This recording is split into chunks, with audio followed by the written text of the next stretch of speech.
34 шахеда спрямували російські війська на Лозову на Харківщині. When the sound of heavy explosions echoed across eastern Ukraine this week, it wasn't just another day in the war, it was a calculated show of force. Russian missiles slammed into a critical Ukrainian railway hub, a lifeline for both military supplies and civilian logistics. The strike was precise, devastating, and symbolic, coming just days before one of the most anticipated diplomatic encounters of 2025, the Trump-Putin summit in Alaska.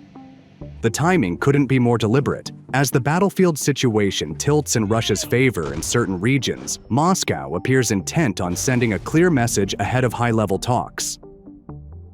The Kremlin isn't coming to Alaska to plead, it's coming with leverage. So, here is what you need to know.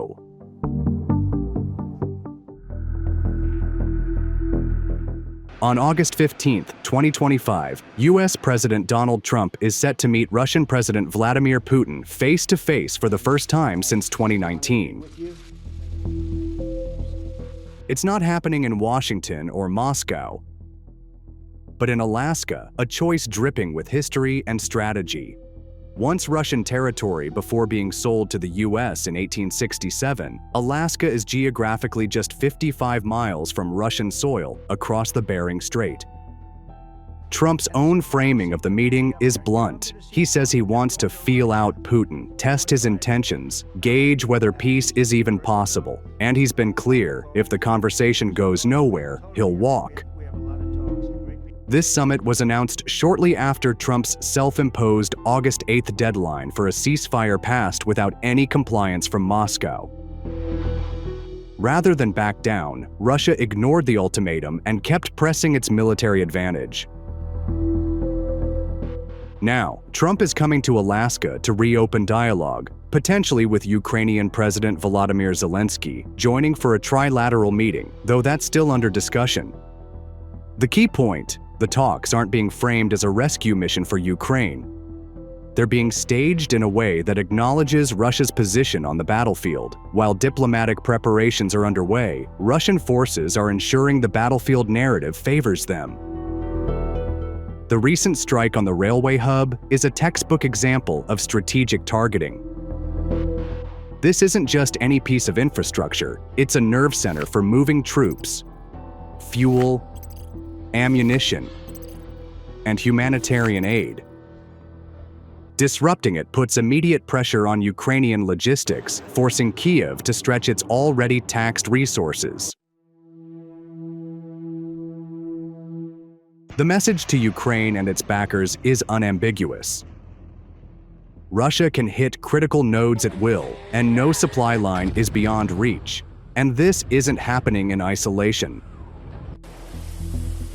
Across other sectors, Russian forces are maintaining pressure.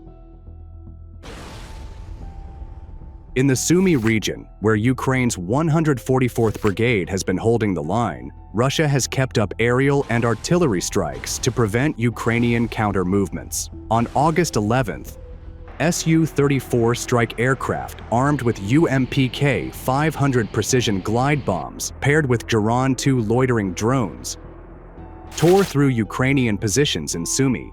The operation destroyed ammunition depots, multiple armored vehicles, including 2 US-supplied M1A1 Abrams tanks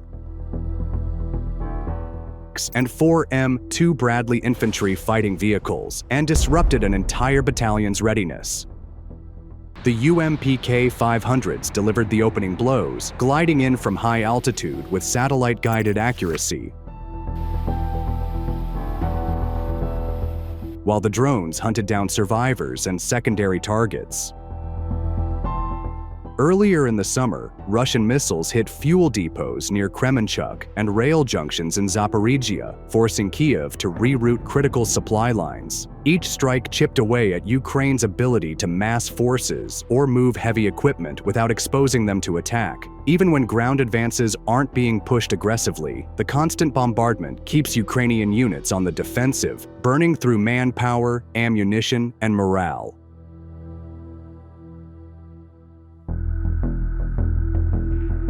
The Alaska meeting is the latest step in a string of Trump-mediated efforts this summer. Earlier rounds brought no ceasefire, and Trump's patience has visibly thinned. While he began the year suggesting Ukraine's NATO ambitions had contributed to the war, his tone now leans toward frustration with Moscow's unwillingness to sign a deal. For Putin, the calculation is different. By ensuring that Russian forces are hitting high-value targets right up to the summit, Moscow arrives at the table holding more than just talking points. It brings tangible battlefield control as a bargaining chip. European capitals, however, are skeptical. Any US-brokered settlement involving territorial land swaps would be seen as legitimizing Russia's campaign, something EU leaders have warned against. Still, Trump has floated the idea, hinting that some territory currently under Russian control could remain that way in a final deal.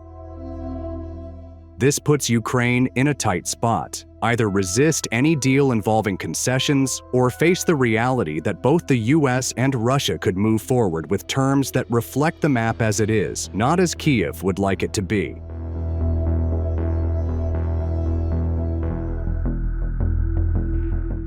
Russia's dual-track approach, combining hard military pressure with high-profile diplomacy, isn't new, but it's being executed with precision in the run-up to Alaska. The railway hub strike fits the mold: degrade Ukraine's operational flexibility, create uncertainty for its military planners, and project an image of dominance that extends beyond the front lines. The Kremlin's strategy has been consistent in 2025: use precision weapons to disable critical systems, then keep drones and artillery in play to sustain pressure. By the time any meeting happens, Ukrainian units are stretched thin, resources are tighter, and the risk of more high-value losses looms over every decision. Even without massive territorial advances, Russia's ability to repeatedly strike high-value assets shifts the psychological and political balance. Each successful hit reminds not only Ukraine, but also Western capitals, that Moscow's reach is still long, and its arsenal still effective. When Trump and Putin sit down in Alaska, both leaders will be acutely aware of this reality. For Trump, it's about brokering a deal that sticks. For Putin, it's about ensuring any agreement reflects the leverage Russia has built on the battlefield. And with every strike between now and August 15th, that leverage only grows stronger. That's all for today. Thanks for watching.